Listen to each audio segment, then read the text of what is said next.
여러분들이 여기에 사인을 하시게 되면 원금은커녕 이자조차 못 받게 되시는 겁니다. 그러면은 나 어떻게 해야 돼요? 억울하신 분들 많으실 거예요. 선의의 피해자들이 너무 많이 발생을 하고 있기 때문에 그런 취지로 이 영상을 찍었습니다.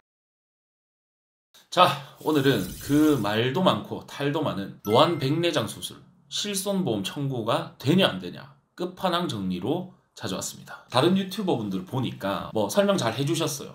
지금 뭐 백내장이 어떻고 뭐 언제 이전 약관이면 보상이 된다. 뭐 근데 요 정도까지만 설명을 해주시더라고요. 근데 사실 지금 문제가 되는 거는 보험사가 언제 이전 약관은 지급을 하다가 작년이죠. 2021년 12월부터 지급을 안 하기 시작했습니다. 그렇기 때문에 지금 왜 12월부터 갑자기 지급을 안 하는지에 대한 정확한 이해가 필요하십니다. 그래서 제가 오늘은 이거를 준비를 해왔고요. 지금부터 설명드릴 내용은 4가지입니다. 첫 번째, 노안백내장 수술이란 무엇이냐? 두 번째, 약관상 기준이 어떻게 되냐?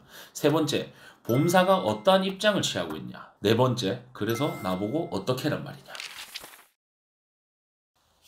네, 첫 번째, 노안백내장 수술이란 어떤 것이냐? 자, 우리 백내장은 많이 들어보셨어요. 백내장이 어떤 거죠? 수정체가 회백색으로 변하는 겁니다. 뿌옇게 되죠. 심하신 분들은 육안으로도 티가 납니다. 자, 그럼 백내장이 어떤 원인에 의해서 생기냐부터 설명을 드려야 될 텐데요.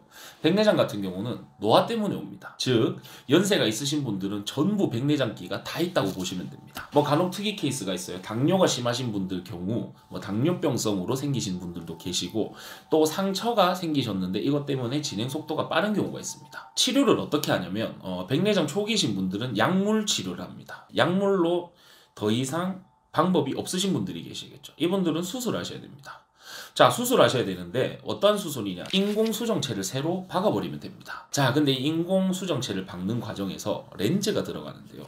첫 번째는 단초점 렌즈, 두 번째는 다초점 렌즈입니다. 다. 뭐가 더 좋을까요? 뭐가 더 기능이 많을까요? 당연히 다겠죠. 많을 다니까.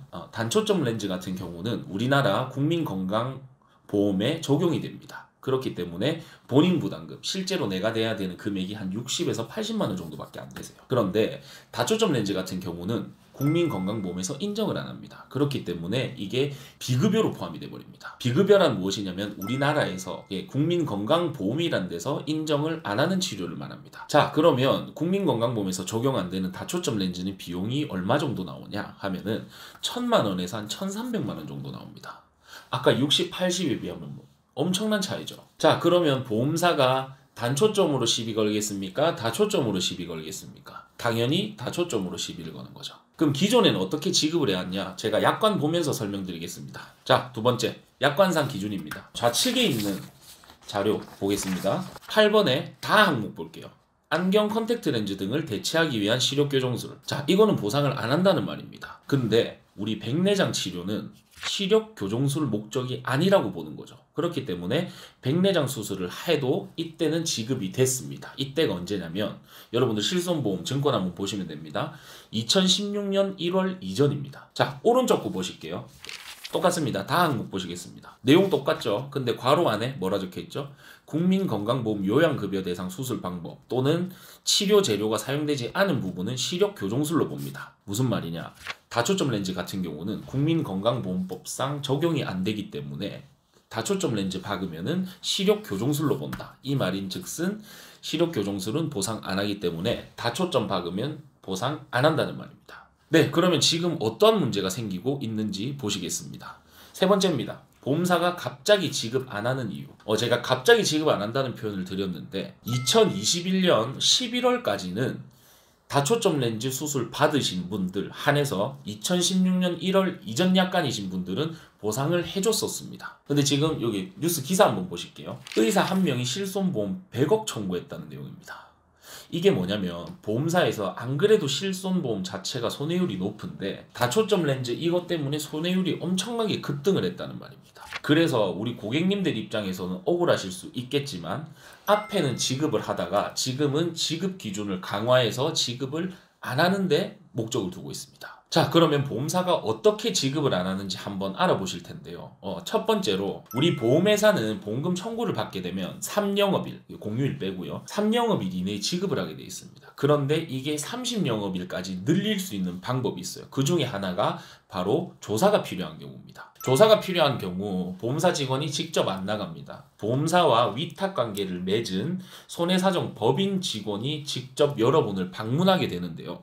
일단 이 조사를 붙이는 것만으로도 여러분 보험금 지급을 27영업일을 더 늘릴 수가 있게 되는 거죠. 자, 그러면 이 조사자가 와서 어떤 거를 여쭤보냐? 문답서라는 걸 작성을 하게 되시는데요. 이 문답서에는 어떤 거를 물어보냐면 내원 경위를 물어봅니다. 어떻게 해서 병원을 방문했는지. 두 번째는 결제를 어떻게 했는지 이런 것들을 물어봅니다. 아니 뜬금없이 내가 보험금 달라니까 내가 어떤 경위로 병원을 갔는지를 왜 물어보냐. 지금 보험사는 여러분들한테 보험금을 주고 안 주고도 문제를 삼고는 있지만 실질적으로 보험사는 작년 6월부터 대법원까지 올릴 준비를 다 하고 소송을 걸고 있습니다. 소송 대상은 바로 병원입니다. 병원에 왜 소송을 거냐? 이러한 치료비가 비싼 것들을 획일적으로 전부 수술을 해버려가지고 실손보험료를 올렸다는 거죠. 자, 그러면은 병원을 문제를 삼아야 되는데 병원을 문제로 삼으려 하다 보니 의사가 필요하다 해서 수술을 받은 건데 뭐 딱히 시비 걸 게 없죠. 이 부분도 문제를 삼으려면 삼을 수는 있겠습니다만 제일 가장 효과적인 것은 이 병원의 홍보 방법을 문제를 삼는 것입니다. 병원 홍보 방법에는 영업팀이 따로 있죠. 이 영업팀이 노안 백내장 수술을 하시면 우리 병원에서 하시게 되면 실손보험 전부 보상을 해드립니다. 이런 식으로 들어갑니다. 거기에 대한 인센티브도 있고요. 그러면 이게 의료법 위반이 되기 때문에 뭐 형사로도 걸 수가 있죠. 단순히 손해배상으로 끝나는 게 아니고. 그래서 여러분들한테 내원 경위 누가 혹시 돈 준다고 해서 데리고 가지 않았냐 이런 리스트 자료들을 모으고 있습니다. 특정 보험사 같은 경우는 지금 한 12,000장에 달하는 내용 문답서를 이미 확보를 하고 있는 상황입니다. 자, 다시 내용으로 돌아오겠습니다. 제가 30영업일까지 늘릴 수 있다고 했죠. 이 30영업일 동안 보험사가 가만히 있지는 않아요. 여러분들한테 어떤 식으로 30영업일을 끌게 되냐면 의료 자문을 가자라고 합니다. 내가 병원 직접 가서 내가 치료를 받았는데 그 의사 선생님이 수술을 해야 된다고 해서 수술을 했는데 보험사에서 보험금 못 준다고 의료 자문을 가자라고 하네? 이게 도대체 무슨 소리야? 보험사와 협력관계에 있는 병원이 있습니다. 제가 협력관계라는 표현이 조금 조심스럽긴 하지만 어쨌든 보험사가 지정한 병원이 있습니다. 그 병원에 가서 여러분들 이 백내장 수술을 해야 되는지 정도 체크하기 위한 세극등 현미경 검사라는 게 있는데요. 이 세극등 현미경 검사 결과지를 들고 그 병원으로 찾아갑니다. 그래서 이게 수술을 할 정도였냐 문제를 삼는 거죠.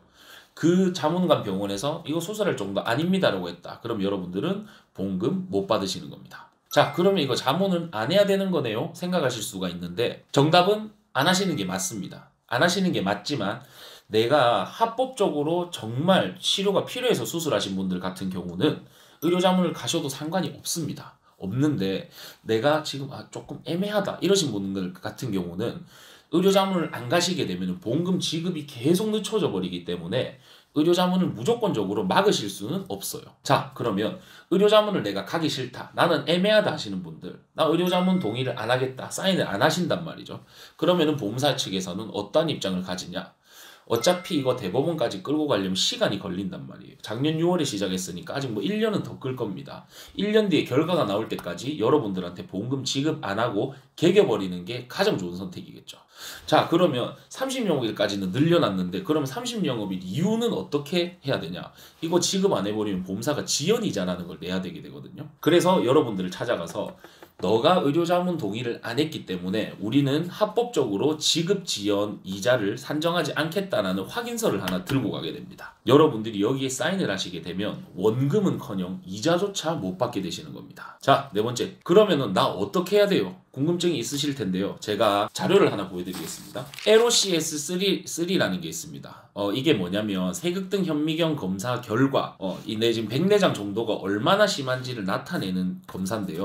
제가 아까 뭐 뭉퉁거려서 하나로 말씀드렸죠. 수정체가 뿌옇게 되면은 백내장이다. 이 수정체도 종류가 세 가지가 있습니다. 어디가 뿌얘지냐면 첫 번째는 수정체인 핵 자체가 뿌얘집니다. 이거를 전문용어로 혼탁이라고 합니다. 그래서 수정체 핵의 혼탁 정도가 첫 번째 근거가 되겠고요. 두 번째 같은 경우는 수정체 피질의 혼탁도입니다. 세 번째는 수정체 훈황, 그러니까 뒷부분의 혼탁도입니다. 이 수치를 요약해서 NCP 그냥 수치라고 보시면 돼요. 근데 이 NCP 수치가 몇 단계에 해당하냐에 따라 수술을 해도 되고 안 해도 되고가 결정이 됩니다. 단 여기서 수정체 훈황, 그러니까 수정체 뒷부분의 혼탁이 심하신 분 같은 경우는 뭐 몇 단계라서 수술을 해야 된다. 요게 아닌 그 이전 단계 시라고 하더라도 시야 축을 가립니다. 그렇기 때문에 수술을 하시는 경우가 있거든요. 여러분들이 이 수술을 받으시기 전에 세극등 현미경 검사를 하신 내용을 토대로 나의 수정체 핵, 수정체 피질, 수정체 훈항의 혼탁도가 얼마인 정도인지를 여러분들이 인지를 하시고요. 이거를 보시고 수술을 진행하시는 게 정답입니다. 네, 그리고 제가 의사 선생님은 아니기 때문에 통상적인 내용을 말씀드리면 아까 말씀드린 세 가지의 혼탁도가 3, 4단계 정도가 되면 일반적으로 수술을 하게 됩니다. 그러면 여러분이 1, 2단계밖에 안 된다. 이거 당연히 보험사에서 인정 안 하겠죠.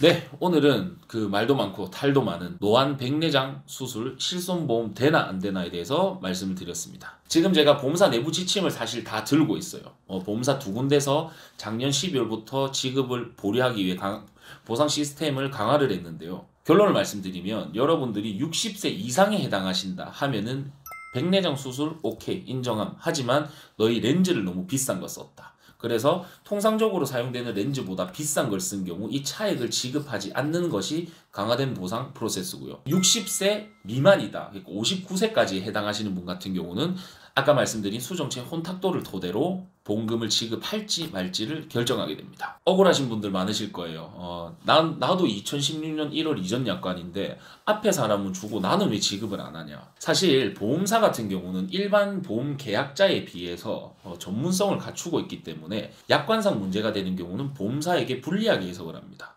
우리 아까 약관 보셨다시피 이거 지급했었는데 왜 갑자기 나만 안 되냐. 억울하신 분들 많으실 거예요.